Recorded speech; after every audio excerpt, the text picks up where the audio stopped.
Yeah, what's good, fam? Welcome back. Another episode of Zip It Up Pod. You are probably very confused if you're watching the playback on YouTube why I might have this lovely shirt on today. And that's because, well, one, I didn't have anything else to wear for this episode. Nothing special anyway. So this is my master shirt, and I saved it till this past Sunday. I wore it to church. I know if you're listening on, audio right now, you're probably super confused, but I have a beautiful Sunday swagger shirt and hat combo from their Azalea collection. When I saw them drop this shirt, I bought it immediately. I knew I had to wear it on Master Sunday, and so I kept it in my closet. I saved it all the way up until Master Sunday, and now I'm gonna rock the crap out of it all summer long on the golf course, at the bar, and even on the pod tonight. So coming out of Masters weekend, where Rory wins back-to-back. Congrats to Rory. Phenomenal tournament once again. The way that I wasn't planning on this, but a little Masters recap. Dude, this guy had the 36-hole lead. He was 12 under. Next was 6 under. So a 6-shot lead after 30. The biggest in history, I'm pretty sure, at the Masters. And that's coming off of winning a green jacket last year. Thought he was going to cruise throughout the weekend, and that was not the case.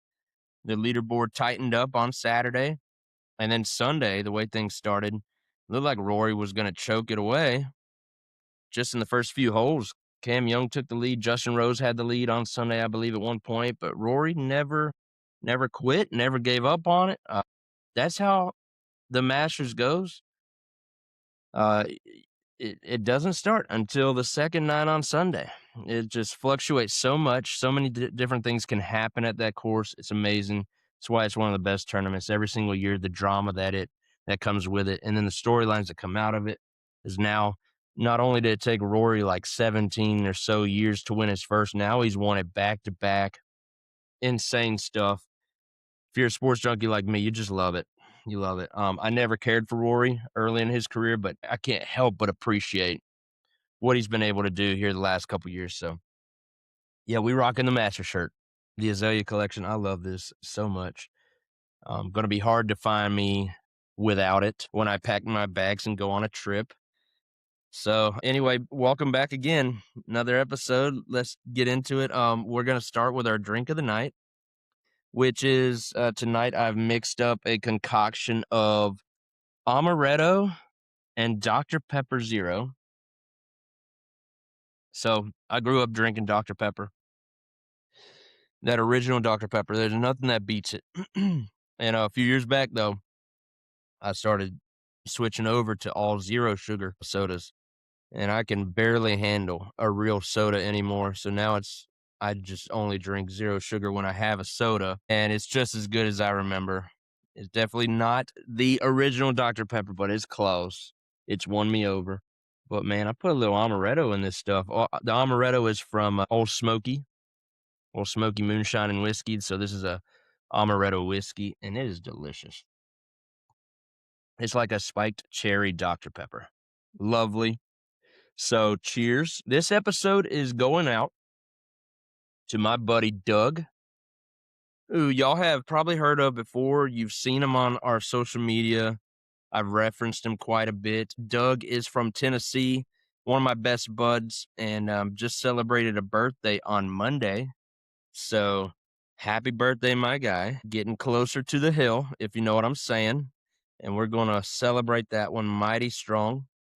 But Doug was actually here last weekend. If you remember, no, not last weekend, last week, midweek he was here for one night only. So he hit me up and requested that we eat our favorite hibachi when he's here. And that's what we did. That was actually right after I recorded last week's episode.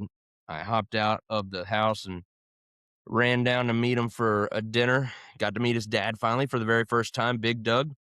Happy to see you.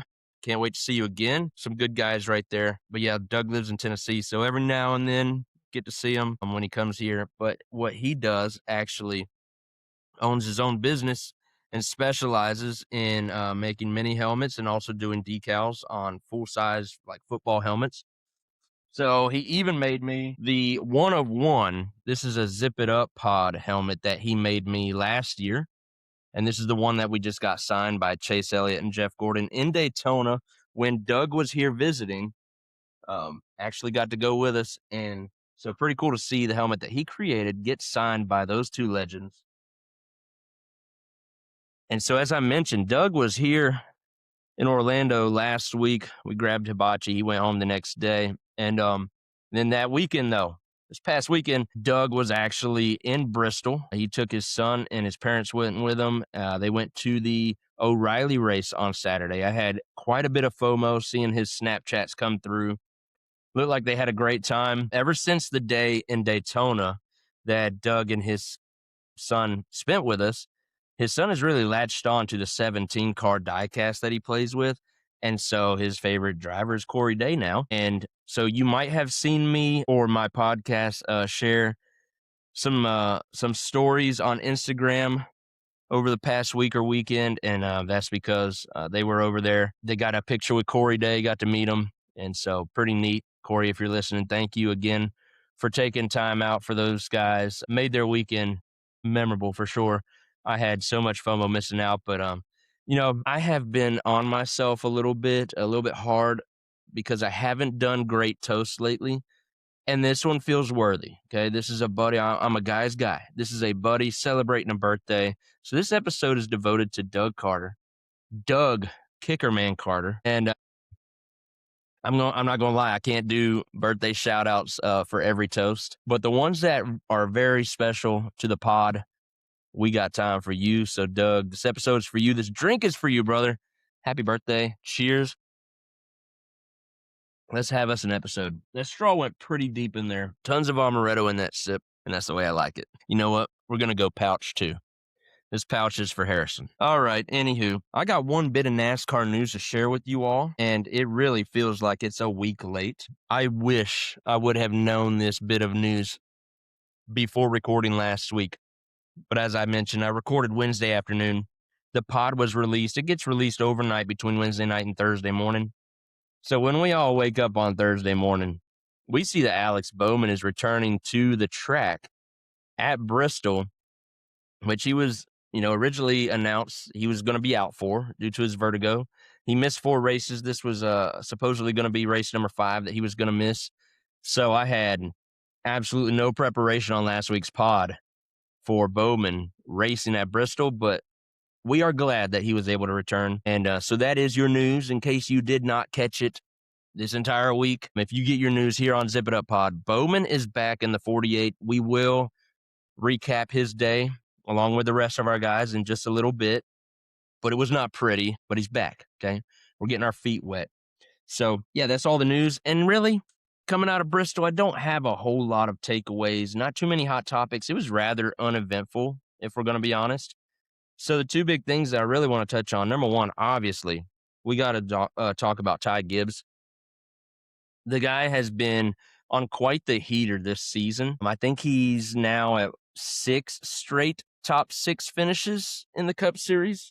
I could be mistaken a little bit right there, but he's been on quite the roll. And, coming out of the O'Reilly Series a few years ago, he was winning tons of races there. It looked like he was primed and ready to make the jump to Cup. And obviously, I thought it was a good time too. The cat was winning a lot. He was young, but he was winning a lot of races. And because of the little split with Kyle Busch, it seemed like a good time for him to come into the Cup Series and drive for JGR. So why waste, any other time? Anywho, we've seen his career go a lot like many drivers' careers go. They come in with high expectations, join a very good team, and it still takes them a while to get their feet wet and to finally get that first win. And so for Ty Gibbs, it took over 130 races before he finally got that first Cup win, the breakthrough win.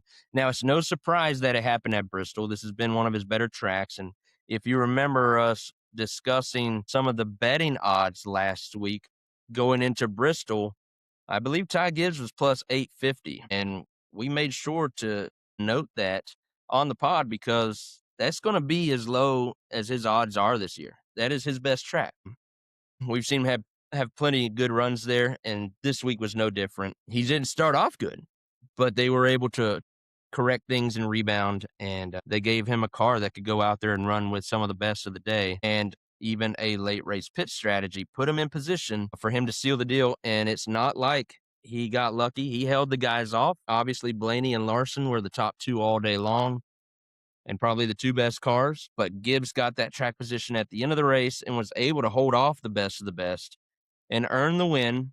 So glad that we finally got that one out of the way. We knew it was coming at some point. In fact, throughout the 130 some races, some people started to question if it was ever going to come. Now, he was a disaster last year. I'm not going to lie, I was kind of falling out on the kid. But what he has done to start this season is pretty impressive. Yeah, has Tyler Reddick been better? Sure. Has Denny Hamlin been better? Sure. Has Ryan Blaney looked better? No doubt. If his pit crew could step it up, Blaney would probably be the points leader. But, all those guys, they have high expectations. And I think over the course of the 130 something races, I think we have lowered our expectations a little bit for Ty Gibbs. And so he was finally able to get the monkey off his back. Who knows how many this leads to? It's so early in the season. He could surely win another one this year. In fact, they're going to return to Bristol later this year, and he will be one of the favorites. So not surprised at all. But also, I don't think the floodgates are going to open with this one. Yes, he's on a heater right now. As we just mentioned, he's got several top 10 finishes going. That's great because of the point system and the way that it works this year. So if I were a Ty Gibbs fan, and I'm not, but if I were, I'd be very pleased with the way he's driving this year, especially with a lot of the changes that they made in the offseason. This feels like a group that could be reckoned with. And so we'll see what happens. I don't think this is going to lead to a ton more wins like we've seen for Tyler Reddick here in this breakout season. We knew Reddick had this in him, and maybe eventually Gibbs will get to that point, but he's still, I think, 22 or 23, still very young, still has a long career ahead of him, and it still feels a little bit too early to say, hey, this guy is a championship contender. I don't feel that way yet. Just feels like he was, gaining a lot of great momentum, going to a track that he's obviously very good at. And it's not like they dominated, but they did capitalize and they earned that win. So that's all I want to say on that. Moving to my next point now. Not so pleased to talk about this one, but we have to bring up William Byron's atrocious day at Bristol. Now, last week, going into Bristol, we were doing our Bristol preview, and we brought up William Byron's stats. We do this every week. We look ahead at what track they're going to, and we talk about their historical averages and what they've done at the track in the past. And it's not impressive to hear William Byron's resume at Bristol Motor Speedway, which is a shame because we're there twice a year. And I mean, by this time in his career at this age, Byron should know how to get around that track. He's had plenty of experience in trucks, O'Reilly, and now Cup. You got to make some progress at some point on this track, but he just doesn't have it right now. When we go to Bristol, he's a lost little puppy dog. And this past week was awful. Okay, so the reason I'm spending any time talking about this is because a few weeks ago, we saw Joey Logano have the same type of race at Darlington, and we called him out on it. So if we're going to do that for Joey Logano, then we got to do it for William Byron as well. And I don't care how bad your resume looks at a track, you got to do better. You are driving the number 24 car after all, okay? And I've been battling this conversation in my head for the past day or two. Do we hold William Byron to a higher standard because he's in the 24 car? Because that's where my thoughts have gone immediately, is like, I can't live with seeing the 24 car run that poorly, be that bad all weekend long. It wasn't just a Sunday thing. It was the entire weekend was atrocious and one that needs to be forgotten, and we got to get past, but we got to learn from it too. Okay. We need to revisit those notes at some point and never do any of that ever again. But reflecting on his weekend at Bristol, I don't think it can get much worse. You're driving the number 24 car, man. Jeff Gordon used to make that thing go around Bristol with the best of them. He's one of the best to ever do it. And there's Obviously, Ty Gibbs, not great at all tracks, but he's great at this track. Jeff was racing against guys like that. Terry Labonte, Rusty Wallace, we've seen those highlights. Those guys could get around the track too, just as good as Jeff could. But Jeff was always competitive, always consistent there. And William is competitive and consistent everywhere we go. But not Bristol, not this past week. So we got to stay consistent and call them out when we see things as bad as they were. But on the other hand, I don't know if we hold him to a, I think I do. I think I personally hold him to a higher standard because he is driving the car that Jeff Gordon made famous. But we don't really hold Austin Dillon to a higher standard. And we don't hold Eric Jones to a higher standard. And I don't believe Alex Bowman is held to a higher standard. We do recognize and realize that those legends will never be replaced. Jeff Gordon is the 24 car, always will be. There might be another champion to drive that car to a points championship one day, and it might be William Byron. But to be honest, if we're going to stay consistent, then we shouldn't hold Byron to the same standard. I think it's just a me thing that I got to get over.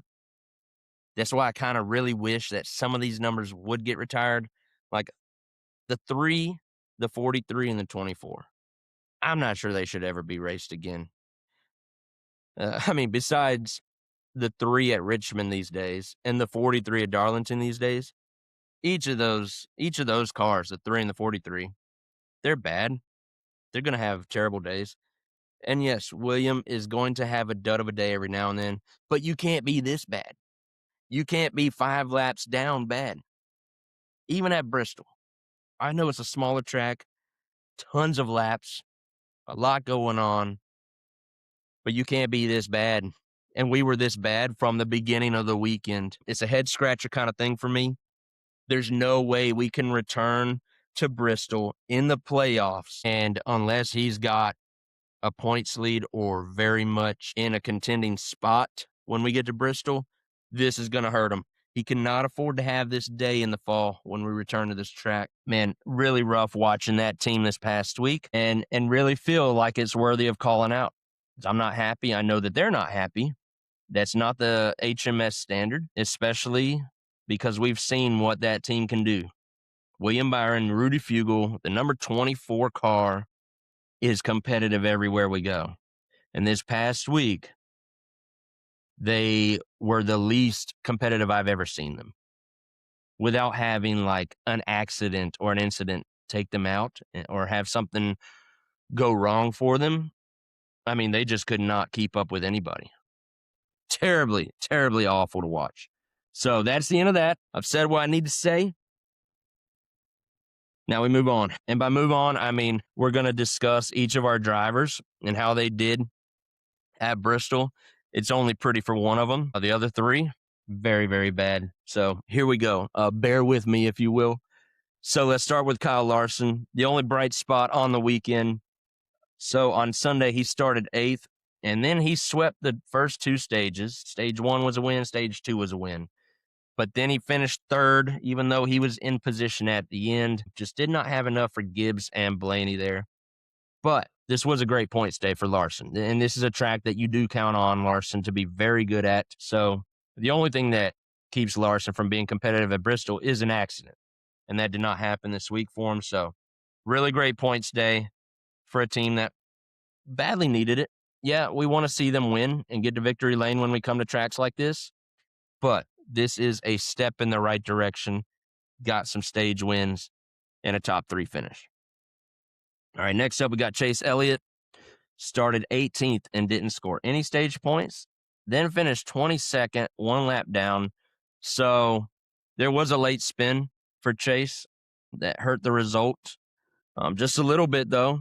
It's not like he was trying to bring home a top 10. I don't even think he was in position for a top 15. This was another really bad race for the 9 car. It wasn't William Byron bad, but it was bad, okay? Because we've seen him have some really good runs at Bristol in the past. So we expected a little bit more. And coming off the win at Martinsville. Wait, is that where we were?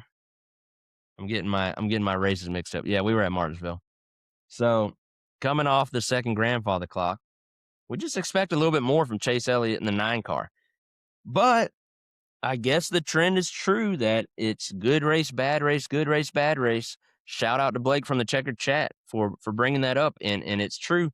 The off week did not reset that at all. We've had our bad race, which means we're headed to Kansas for another good race this weekend.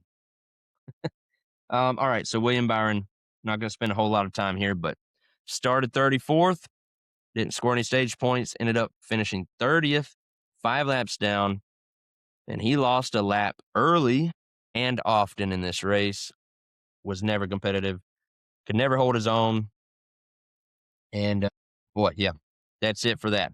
All right, and then Alex Bowman's return to the track, started 27th, didn't score any stage points, and then ended up finishing 37th, 342 laps down and out of the race. He was collected in someone else's accident. So this was another case of Bowman hopping back into the car, which was great to see, but not competitive at all. And had he avoided any trouble all day, we probably would have just chalked it up to, all right, he's just getting back in the seat, getting his feet wet a little bit, but he wasn't in the race for very long. Before he was taken out, collecting someone else's accident, not of his own doing. And that's just racing. That's how it goes. And when you run back there with the scrubs, you get scrubbed up a little bit. So overall weekend for Hendrick Motorsports in the Cup Series, I'm pissed off to only have one car finish on the lead lap. That is piss poor at Bristol, a very good track for us. And again, I know that there are some drivers, some crew members over there at HMS this week that are very frustrated and probably angry at our results from this week. I'm with you on that. The fans are with you. Larson was the class of the field for us on Sunday and still wasn't the best. Blaney probably had the best car, just doesn't have the pit crew to keep him in the lead. So Larson had a great race, but man, that's about it. That's all we can say. It's all the positives to take away from Bristol. And we all had much higher expectations. So anyway, we will move on. Let's talk about the O'Reilly race, which happened Saturday night. Kyle Larson was in that race. And again, he started third. He won both stages, so he swept stages all weekend long, except for the third stages. He did not win this race. He finished second to Connor Zilic. Beat him in a duel down the stretch. So Larson won all the green checkered flags this week. Just did not win the ones that matter the most and count the most. So Corey Day, though, he started 14th on Saturday. In stage 1, he finished 10th. Stage 2, he finished 9th. And then he finished 8th for the race. He did restart on the front row late in the race. I think there was about 20, 25 laps left. But obviously, some better tires and equipment were with him and ultimately held on for a top 10. Continues the top 10 streak.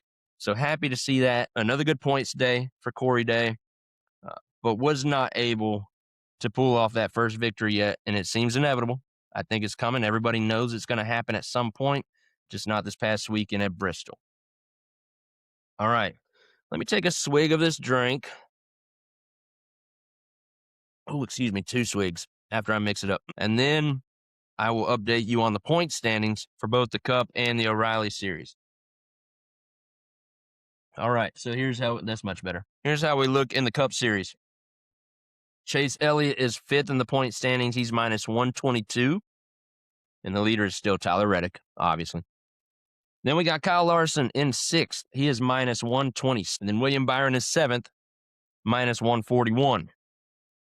And of course, I got to mention, Alex Bowman is 36 in the points. He's minus 362 to the leader. But that's not what we're going to pay attention to going forward. What we are going to look at is his gap to 16th, which will be the playoff cutoff. Okay, we got to get to 16th to be in the playoffs, which I believe is going to be a tall task for him to achieve. But we're going to watch it and see how close he can get. But right now, he is currently minus 153 to that 16th points position. I didn't know what I wanted to say right there, so things got a little awkward. All right. O'Reilly Series, things continue to improve for Corey Day.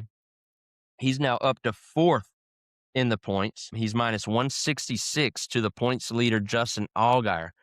But what I want to note on this one is that he's only minus 36 to second in the point standings.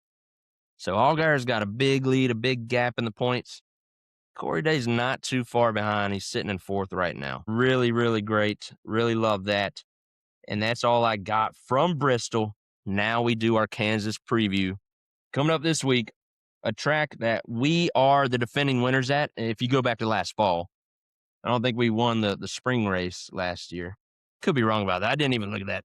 I just look at our overall history. And I knew Chase got that win in the fall. That was an exciting finish. Slammed Denny Hamlin out the way, baby. I would love to see that again, too. All right, so here's how each of our drivers have done throughout their careers at Kansas. Beginning with Kyle Larson, who's got 22 starts here, and that includes 1 pole, 3 wins, 9 top 5s, 13 top 10s. He's led 925 laps and an average finish of 12.1. Next up is Chase Elliott, who has 20 starts at Kansas. No poles, but he does have 2 wins. He's got 8 top 5s, 13 top 10s. He's led 302 laps, and his average finish is 9.9, which I believe is the best in the Cup Series at the moment. William Byron has 16 starts at Kansas. That includes 1 pole, but no wins. He has 3 top 5s, 9 top 10s, 160 laps led, and his average finish is 0.2. And then Alex Bowman has 20 starts at Kansas, which includes no poles and no wins, but he's got 4 top 5s, 11 top 10s. He's led 191 laps here, and his average finish is 14.9. All right, so I'm going to give you the betting odds for this weekend's race at Kansas according to the Hard Rock Betting app. And your favorite to win the race is Denny Hamlin, currently plus 500 to win. Now, Larson is plus 600, so right behind him. I think Larson has the second best odds this week. William Byron is plus 1,000 to win. Chase Elliott is plus 1,300 to win. And then Alex Bowman is plus 5,000 to win this race. So not very likely. Excuse me. All right, some notables. Ryan Blaney. Now, I bring him up because listening to Action's Detrimental this past week, Denny Hamlin was asked if he thinks Ryan Blaney is the best driver in the Cup Series right now, and Denny's response was, it would be hard to say no to that question. And I don't know where I stand on that yet. I kind of want to give myself maybe another week to think about it. Certainly very difficult to say no to that question. So Ryan Blaney is plus 900 to win at Kansas. If he wins Kansas this week, I will come on the pod next week, and I'll say Blaney is currently the best driver in the Cup Series. Tyler Reddick is plus 1,000. He already has 4 wins this year. This is another track that he'll probably be able to flex some muscle at. Ty Gibbs, he's plus 1,400 to win this week, coming off of his first career win. Could he go back-to-back? I doubt it, but respectable odds. Joey Logano is plus 3,000 to win. That's a 3-time champion with some high odds. Yes.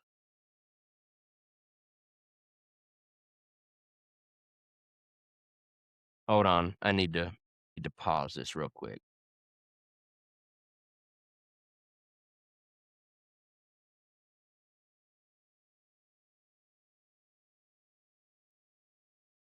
All right, where were we? Sorry about that. Kid just barged in on me.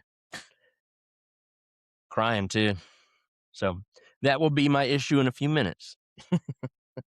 Okay, let's wrap this up, I guess. Corey Heim this week is plus 5,000 to win the Kansas Cup race. Bring that up because that's the same odds as Alex Bowman.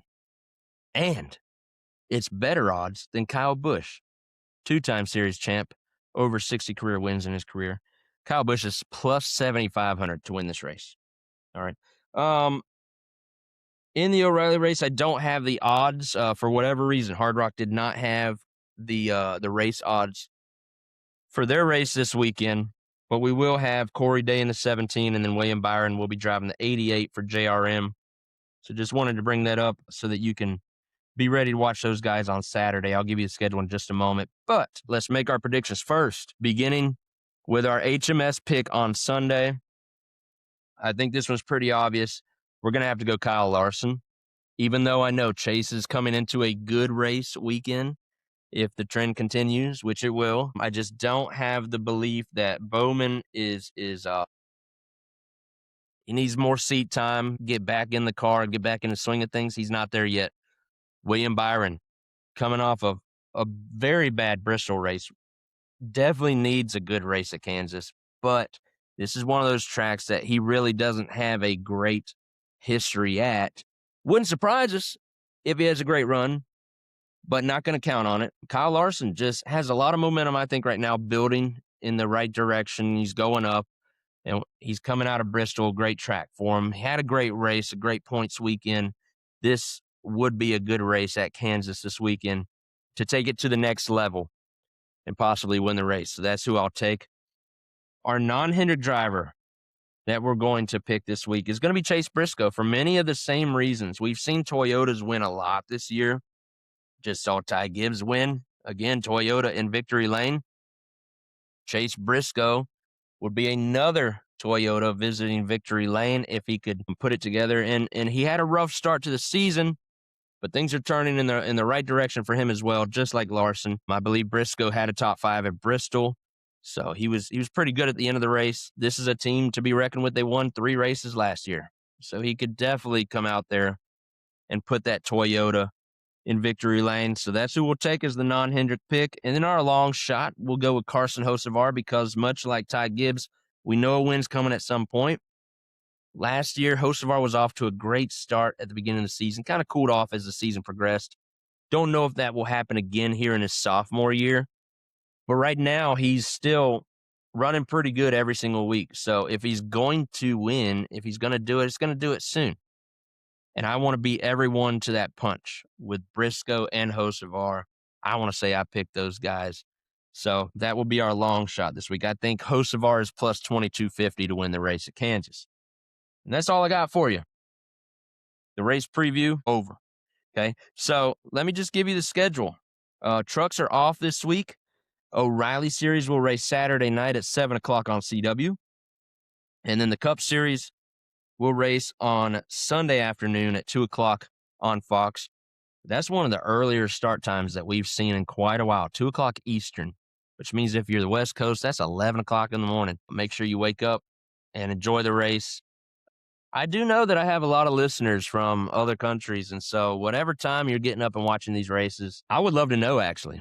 I'd love to know what time you are tuning into some of these races and how diehard of fans you are. I do appreciate you listening to the pod. It's really cool to see how many different countries we've reached already. And I mean, some of my most listened destinations are European and Asian. So pretty cool to know that some people are tuning into the races and then also listening to the pod throughout the week. So, hey, let's have ourselves another weekend. Coming off of a bad Bristol race, we really need to get things back on track.